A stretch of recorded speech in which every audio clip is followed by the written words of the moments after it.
নমস্কার, কেমন আছেন সবাই? আজকে হচ্ছে কোজাগরী লক্ষ্মী পূজা। সকাল সকাল আমি ফুল তুলতে বেরিয়ে পড়লাম। তো আজকে তেমন একটা ফুল পেলাম না। আজকে সবাই ফুল তুলে নিল, কারণ সবার বাসায় পূজা আছে। আমি কিন্তু অবশ্য কালকের অনেকগুলো ফুল নিয়ে আসছিলাম, কেনা ফুল, গাঁদা ফুল। তো সেই ফুলগুলো দিয়েই পূজা হবে। আর এখান থেকে কিছু দুর্বা নিয়ে যাচ্ছি। আর সাথে আজকে অনেকগুলো কলার পাতা নেব, কারণ ভোগটা কলা পাতাই দেব। আর রামসরা, তুলসী পাতা, এগুলো। বেলপাতাটা কালকে রাত্রে নিয়ে এসেছিলাম, কারণ আমার আশেপাশে এখানে বেলগাছ নেই। তো এরপরে লাড়ু বানাতে চলে গেলাম। লাড়ু খেতে কিন্তু সবাই পছন্দ করে, বানাতে তো একটু কষ্ট। আর বিভিন্ন ধরনের লাড়ু করা যায়, খয়ের নাড়ু, তিলের নাড়ু, তারপর বাদাম, সব চিরা দিয়া, সবগুলো দিয়ে করা যায়। তো আমি খুব তাড়াতাড়ি করে নাড়ুগুলোকে বানিয়ে নিলাম।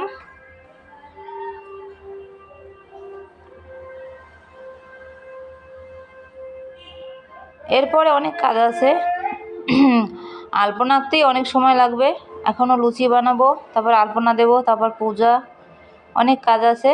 আমাদের এখানে কিন্তু ব্রাহ্মণ আসে না, আমরা নিজেরাই পূজা করি। তারপরও সময়ের ভিতরে পূজাই করতে হবে। যেরকম সন্ধ্যার ভিতরে ঘট বসানো, তারপর মা লক্ষ্মীকে ঘরের ভিতরে আনা, এই কাজগুলো। তো বলতে বলতে আমার নাড়ু বানানো কিন্তু শেষ হয়ে গেলে, নাড়ু অবশ্য কেউ খেতে চায় না, মানে আমাদের বাসায় বাইরের লোকজন যারা আসবে তাদেরকেই দেওয়া হবে। এখন আমি এবার লুচি বানাতে বসে গেলাম। সোনামাশাই খুব খেয়াল করে দেখতেছি আমি কীভাবে লুচিগুলো বানাচ্ছি। বলতেছিলাম যে তুমি বানিয়ে দিবে কিনা। আমি খুব তাড়াহুড়ো করে বানাচ্ছি, কারণ তাড়াহুড়ো করে কাজগুলো যদি তাড়াতাড়ি করে না করি, এখন অনেক কাজ বাকি আছে যা করতে পারবো না। আর পূজার সন্ধ্যি দিলেই ভালো হয়। সন্ধ্যার পরে মা লক্ষ্মীকে সন্ধ্যার সাথে সাথে ঘট বসাই আনতে হয়, তারপর পূজা।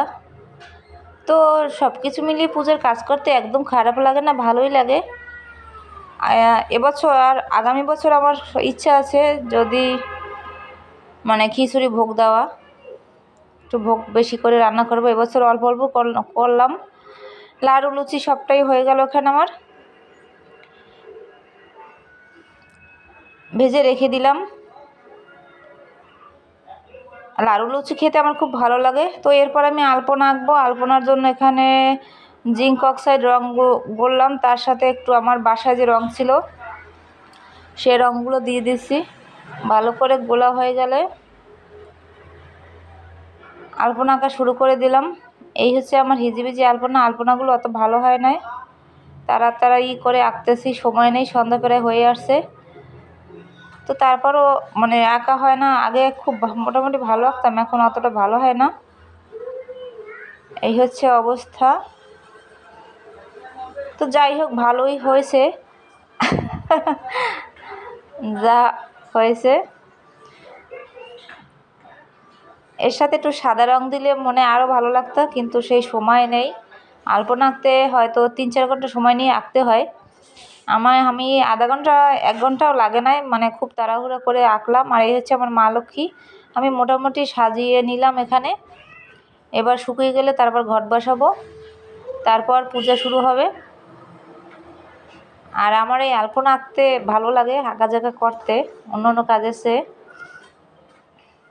শুকানোর পরে তারপর আবার দেখলাম এদিকে আমি আবার একটু রেডি হয়ে আসলাম। তারপর অনেক জায়গায় দেখলাম যে শুকানোর পরে হালকা হালকা, সেখানে আবার একটু দিয়ে দেব। আর এই হচ্ছে আজকে আমার সাজ। আমি এখন পূজায় বসবো।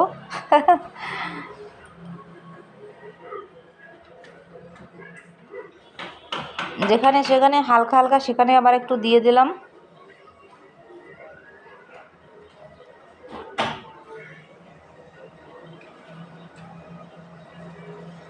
আলপনাগুলো কীরকম হয়েছে অবশ্যই আমাকে বলবা।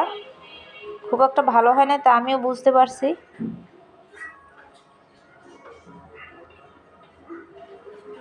সবটাই তাড়াহুড়ো করা লাগে আসলে পূজা দিতে। তারপর বাবু সে তো অনেক কাজ করতেছিল আজকের, আমার ব্যস্ততা দেখে সব কিছু এলোমেলো করছে আজকে। মানে ওদিকে রান্না, মা অবশ্য ছিল, কিন্তু 2টা মানুষ তাও পারতেছিলাম না। আমার পূজার কাজ আমি সামলাচ্ছিলাম। আর ওদিকে বাবু সে তো আজকের অনেক কিছুই করলো। এখনও হালকা হালকা এখান থেকে আবার একটু উঠে গেছে, সেখানে আবার একটু দিয়ে দিলাম।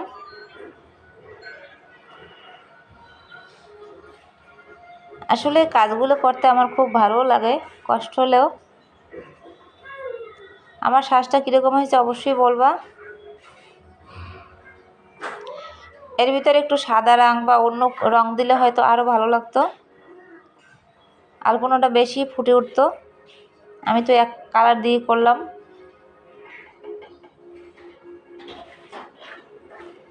একটা সময় এত ভালো আলপনা আঁকতে পারতাম, আমাদের বাড়িতে দুর্গা মন্দির আছে, সেখানে আমি এরকম আলপনা আঁকতাম, ভালো হইতো। কিন্তু এখন আগের মতো হয় না, কেন জানি পারি না।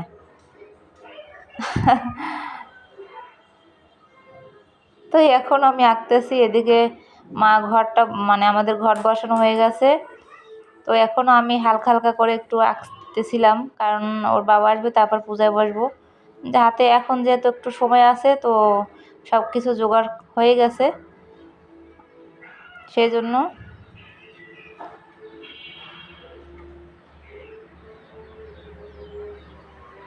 আলপনায় কে তোমায় সাজিয়ে দিলাম পথ, আমের পলব দিলাম জলা ভরা ঘট, পান সুপারি দিলাম তোমায় দুহাত ভরে, আমারে ঘরে থাকো আলো করে। তো এখন দেখাবো ফাইনাল লুক কীরকম হয়েছে। দেখো, একদম আমার দরজা থেকে শুরু করে এই হচ্ছে ফাইনাল লুকটা। অবশ্যই বলবা কীরকম হয়েছে।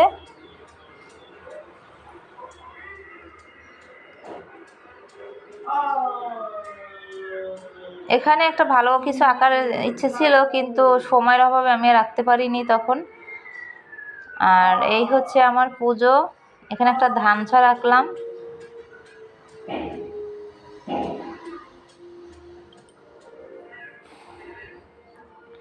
সবটাই জোগাড় করে নিলাম। তো একটু পরে পূজা শুরু হবে, আমি পূজায় বসবো। তো সবাইকে আবার অসংখ্য ধন্যবাদ ভিডিওটা দেখার জন্য। আর সবাই আশীর্বাদ করবেন যাতে সুস্থভাবে সব কাজ করতে পারি। আর ভিডিওগুলো কীরকম লাগে অবশ্যই বলবেন। তো এই হচ্ছে আজকের আমার লক্ষ্মী পূজা।